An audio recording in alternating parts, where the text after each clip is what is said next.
Yontif, everybody. Yontif. Lishna Tova.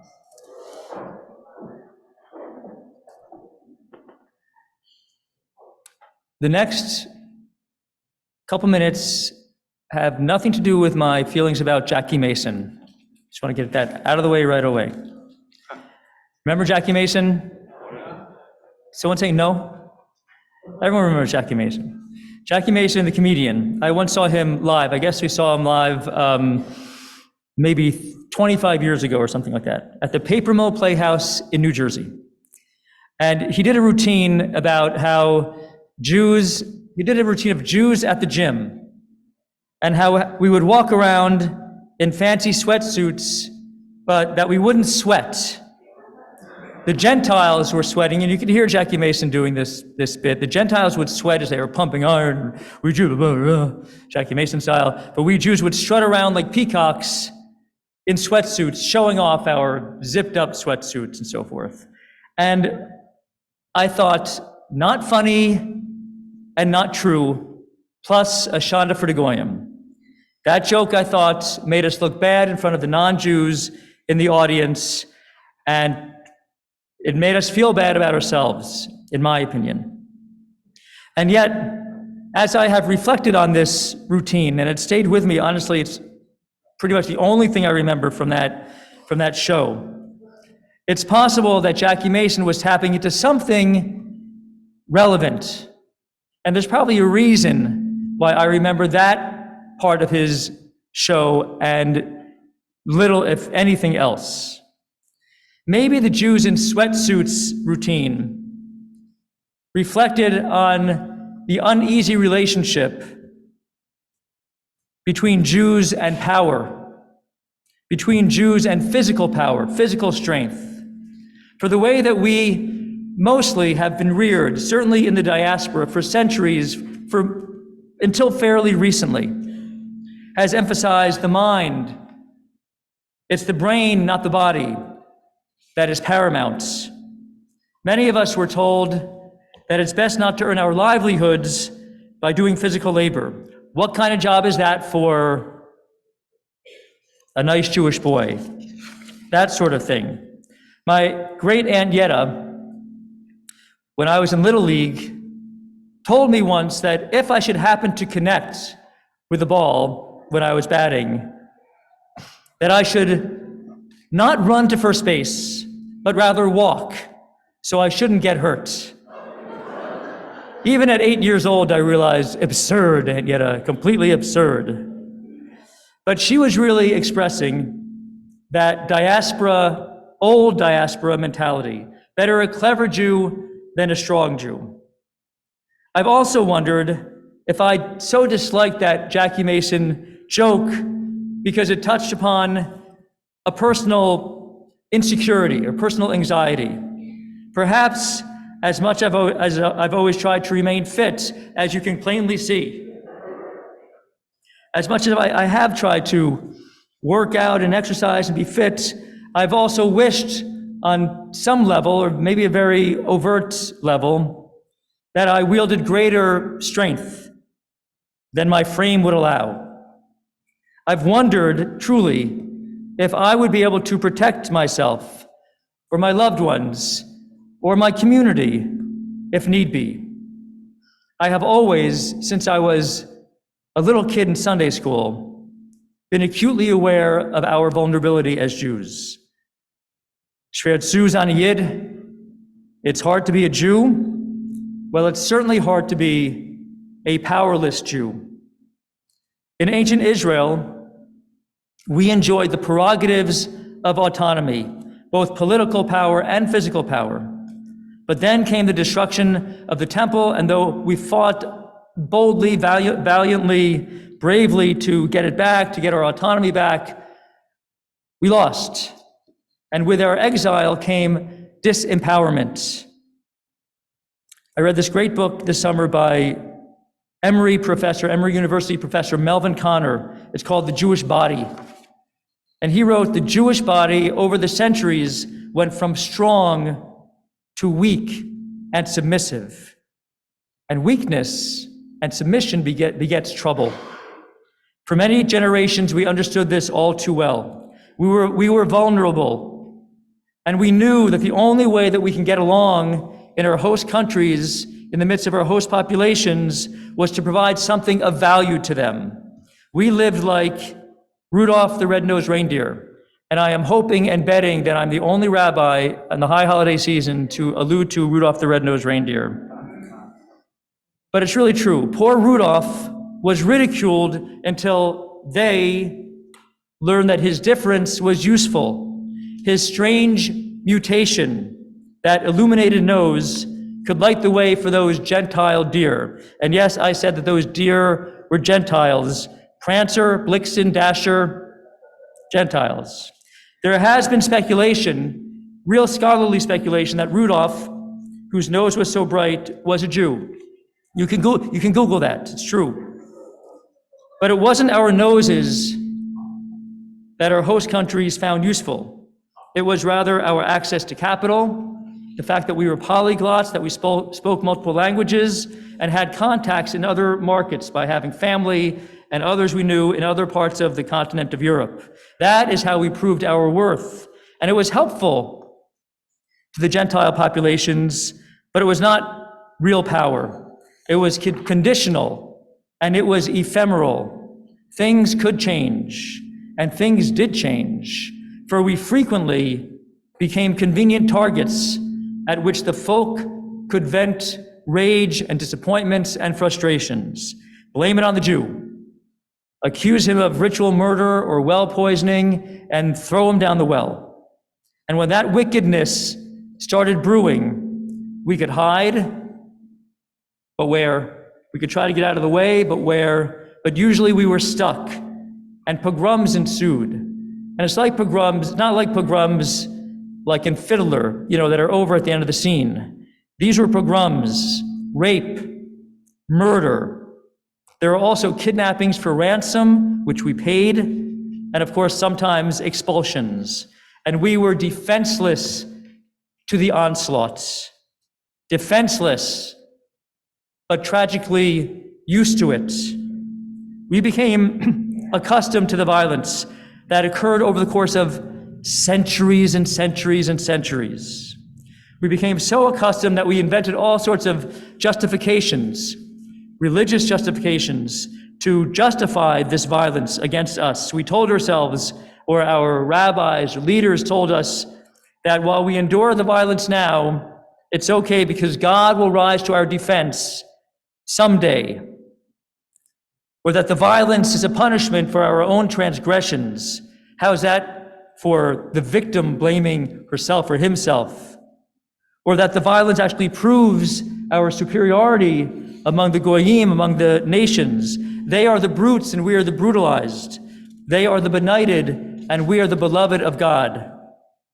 And also, of course, we would always remind ourselves, they had fists and they had torches, but we had Torah, and Torah was our crown. Torah learning, the greatest pride for us, and we excelled at that. Erudition was prized. The Rebbe revered. So we would put our minds through intellectual workouts, but not our bodies. We fostered, in the words of scholar Ruth Weiss, W-I-S-S-E, great scholar, we fostered a, quote, veneration of weakness. And our art reflected this as well. You could see it, I've seen these in Haggadot and elsewhere. Jewish men in particular, by our own artists, were rendered as very weak, our bodies curved and sort of effete, hale and skinny. That became the ideal Jewish male figure. And it was in this context, not surprisingly, that the golem myth was created. The golem was that mythical defender of the Jews, created, according to lore, in 16th century Prague. The very idea of the golem makes me sad, honestly. It does. That savior made of clay. It arises from deep within a psyche of our fear. Elie Wiesel has a story called The Golem, and the narrator captures the Jewish state of mind. He says this: As usual, this year promises to be one of punishment. I feel it in every bone of my body. I would not be a Jew if I were not afraid. Honestly, what a lamentable way to live. Our hearts ache for our forebears who endured perpetual fear and periodic violence. But as I mentioned, our ancient glory was so completely different. Biblical heroes who showed strength, physical and political, and were no less heady and spiritual. Abraham was a God-intoxicated leader of armies. What was Moses' first act of Jewish identity? What was his first real act of Jewish identity? It was rising up to kill a cruel, sadistic Egyptian taskmaster. Deborah was a powerful judge and military leader. Samson, fully dedicated to God. He was a mammoth muscle man. David composed the Psalms and killed Goliath and was king, and so forth. But then during our centuries of exile, all those ancient stories, what were they? What were they to us during those centuries? Stories. They were just old stories. And in the meantime, we had to accept victimhood. But even situations that seem absolutely intractable change, or they can change. That, of course, is the theme of this season. With the modern era came modern Zionism, prompted by an insistence, by some at least, that our long epic of humiliation must end. There was an understanding that there was no amount of accommodation and no amount of assimilation, no amount of currying favor, no amount of bribes that we would pay, not even conversion, that would ever actually lead to acceptance or safety for the Jews. Even the emancipation didn't help. Something had to change. And this, I believe, was truly the Great Awakening, late 19th, early 20th century. Theodor Herzl was the central and obviously the most famous catalyst for national pride and for the struggle for autonomy. Many actually hailed Herzl when he'd go from town to town on trains. Many hailed him as the Messiah, really, or as the new Moses. Others, men and women, advocated for Jewish strength in a Jewish homeland. One of those was Max Nordau, not recognized enough. Dr. Max Nordau, Herzl's older, influential lieutenant.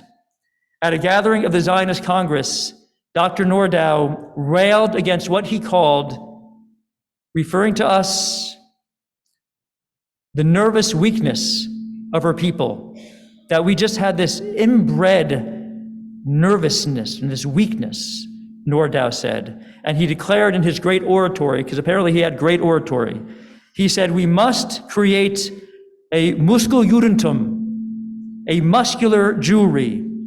And he said, quote, once again become deep-chested, sturdy, and sharp-eyed men. And so throughout Europe, Jews bulked up. They formed athletic clubs. I saw a 1902 photograph of the Berlin Bar Kochba Athletic Club. It shows 9 young men in athletic wear, flanking a Star of David sign, and 3 of those young men are standing on their hands. Those are my kind of Jews. This anticipated the era coming very soon after this of the fiercely proud, even during this time, Jewish boxers who would wear Stars of David on their trunks, Ross, Baer, Levinsky, others. It was an evolution to strength, physical strength, and it was so important, but it was not enough. Our weakness had become so deep-rooted on that continent that we sometimes refer to with, I would say, a very misguided sentimentality as the old country. Not a good country or continent for us. For even as we were awakening to the idea of Jewish strength during that very time, not a few, not dozens, hundreds of pogroms were breaking out in the early years of the 20th century. Hundreds. One of the most famous, Kishinev in 1903. Chaim Nachman Bialik, the poet, visited Kishinev days after the pogrom. In his poem called In the City of Slaughter, which is a long poem, but in that poem, Yes, of course, he condemns the Ukrainian murderers, but he also writes of Jewish men. He excoriates Jewish men who took cover as their sisters and wives and daughters were raped. Bialik refers to the Jewish men as concealed and cowering during the horror. That is a chillingly scathing indictment of powerlessness. That pogrom led directly to the founding of American Jewish Committee, for which I worked for 6 years. Its early leaders here, obviously in America, were wealthy German Jews, and the American culture of advocacy made this group influential, and they flexed as never before another kind of strength, political power on behalf of persecuted Jews in Europe. Meanwhile, the Jews in the Yishuv, pre-state Palestine, pre-state Israel, were finding their strength, and the group HaShomer, which means the guard, were formed. Jews on horseback, with rifles, protecting villages. It was a new Jew rising. There's a really wonderful publicity poster to support the Yishuv financially. It illustrates the new Jewish mindset. At its center of this poster is a young couple, obviously Jewish couple in the land of what was called Palestine. They're tanned, they're strong. He is holding some kind of farm tool. She has a cornucopia of produce from the land, and they're gazing towards the future. Ironically, when that poster was printed and distributed, the foundations for the Shoah were being laid, very same time.